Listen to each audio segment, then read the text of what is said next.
حدیث پاک سنیں گے آپ کی طبیعت بڑی ٹھنڈی ہوگی۔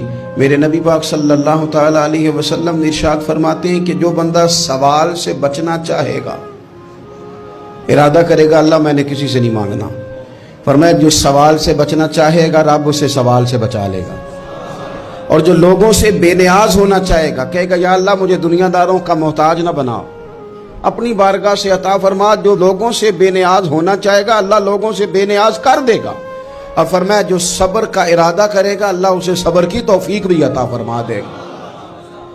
ارادہ تو کرے، پروگرام تو بنائے، توفیق تو اللہ دے گا۔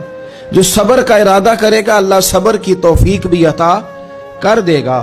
اور حضور صلی اللہ تعالی علیہ وسلم فرمانے لگے یاد رکھو کسی بندے کو جو بہترین تحفہ دیا گیا ہے نا، اگر کسی کو کوئی بہترین عطیہ ملا ہے تو پھر اللہ تعالیٰ نے اسے صبر عطا فرمایا ہے۔ یہ بہترین تحفہ ہے، اس سے زندگی سنور جاتی ہے، اس سے انسان باوقار اور مطمئن ہو جاتا ہے، اس سے اس کے شب و روز آسانی سے بیتتے ہیں، وہ دنیا کی پگڈنڈیوں سے آسانی سے گزر کے اللہ کی بارگاہ عالی مرتبت میں سرخرو ہو کر حاضر ہو جاتا ہے۔ لیکن اگر بے حوصلہ ہو، صبر نہ ہو، پھر نقصان روز بروز بڑھتا ہے۔ اور پھر میرے رسول پاک صلی اللہ تعالی علیہ وسلم ارشاد فرماتے ہیں کہ اصل بات یہ ہے کہ اللہ تعالیٰ نہ کسی بندے کا درجہ بلند کرنے کا ارادہ فرماتا ہے، لیکن اس کے اعمال اس طرح کے نہیں ہوتے کہ اس کا درجہ بلند کیا جائے۔ اب رب کیا کرتا ہے، اللہ تعالیٰ اس کو مال کی، جان کی، اولاد کی کسی مشکل میں ڈال دیتا ہے، اس مصیبت پر وہ بندہ صبر کرتا ہے تو اللہ تعالیٰ اس کا درجہ بلند فرما دیتا ہے۔ اعمال اس قابل نہیں تھے کہ درجات بلند ہوں، وہ اعمال کی بنیاد پر نہیں کر سکتا تھا تو اللہ نے کسی مشکل میں ڈال کے نا اپنے فضل سے درجہ بلند کر دیا۔ اب جو راہ طریقت کا مسافر تھا، جو سلوک کی منازل طے کر رہا تھا، جو اللہ رسول کے قریب جانے چاہ رہا تھا، اس کے لیے کتنی آسانی ہو گئی کہ مجاہدہ تو زیادہ نہ کر سکا، کثرت سے نفلی صوم و صلات کا بندوبست تو نہ کر سکا، تھوڑا سا صبر کیا، رب نے اپنا اور اپنے محبوب کا قرب عطا فرما دیا۔ تو یہ تو آپ صبر کرنے کے لیے جب نکلے ہیں تو آپ نے تو رب رسول کو پا لیا۔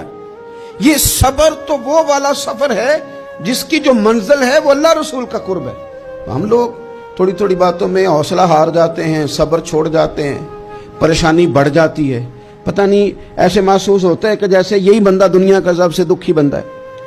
تو ایک تو یہ کہ ذاتی حیثیت سے صبر کرے، ایک یہ کہ پھر دشمن کا جب مقابلہ ہو، آمن نصبرو و صابرو، آپ کا جب مقابلہ سامنے کسی کے ساتھ ہو تو پھر تیر، تلواریں، اسلحہ، بندوقیں یہ نہیں زیادہ لڑتی، میدانوں میں حوصلے لڑتے ہیں، میدانوں میں صبر لڑتا ہے، میدانوں کے اندر توانائیاں لڑتی ہیں۔ میدان کربلا کے اندر کوئی مقابلہ نہیں تھا تیر کا تیر کے ساتھ، تلوار کا تلوار کے ساتھ کوئی مقابلہ نہیں تھا۔ میدان کربلا کے اندر ظلم کا صبر سے مقابلہ تھا۔ فتح کے ڈنکے یزید نے بجائے تھے، جشن ابن زیاد نے منایا تھا، لیکن قیامت تک اللہ نے جو فتح عطا فرمائی ہے تو وہ حسین ابن علی کے صبر کو عطا فرمائی ہے، وہ سیدنا امام علی مقام کے صبر کو ملی۔ عزیز بھائی، صبر ہی ہمیشہ فاتح ہوتا ہے، صبر ہی جیتا کرتا ہے، صبر ہی کامیابیاں دیتا ہے، نتیجے صبر کے نکلتے ہیں، صبر کے، حوصلے کے نتیجے ہوتے ہیں۔ ہماری جلد بازی ہمیں شکست خوردہ کر دے گی، ہمارا حوصلہ نہ ہونا ہمیں ہرا دے گا، ہم کمزور پڑ جائیں گے اگر ہم بے حوصلہ ہو جائیں گے۔